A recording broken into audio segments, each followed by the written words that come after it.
বাংলাদেশের ব্যবসায়ীদের এখন ঢালিউড কুইন অপু বিশ্বাসকে ছাড়া ব্যবসা চলে না। হ্যাঁ ভিউয়ার্স, দেখুন কাচ্চি ডাইন শোরুম উদ্বোধন করেছে আর সেখানে ঢালিউড কুইন অপু বিশ্বাস গিয়েছে শোরুম উদ্বোধন করতে। আর সেখানে সাংবাদিক আর তার ফ্যান ফলোয়ারদেরকে ভরে রেখেছে এবং সে বলেছে শুধু আমি সেখানে যাব, মানুষকে দাওয়াতও দিতে হয়নি।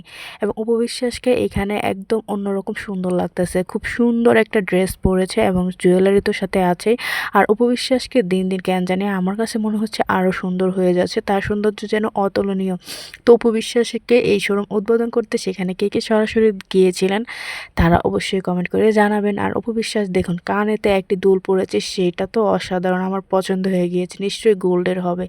তো ভিউয়ার্স, অপু বিশ্বাস মানে অন্যরকম কিছু। আর অপু বিশ্বাসকে ছাড়া এখন বাংলাদেশের ব্যবসায়ীরা অচল, যেটা এক কথায় দেখেন তাকে ছাড়া এখন সে যে কোনো শোরুম, একটা জুতার শোরুম হোক, কেকের শোরুম হোক, গোল্ডের, এছাড়া এখন কাচ্চি ডাইন, এছাড়া সুলতান ডাইন, সব শোরুমে কিন্তু অপু বিশ্বাসই ওপেন করে থাকে। এইবার এইটাও কাচ্চি ডাইনও সে ওপেন করলো। তো ভিউয়ার্স, অপু বিশ্বাসকে কেমন লাগছে এখানে কমেন্ট করে জানান। ভিডিওটি ভালো লাগলে চ্যানেল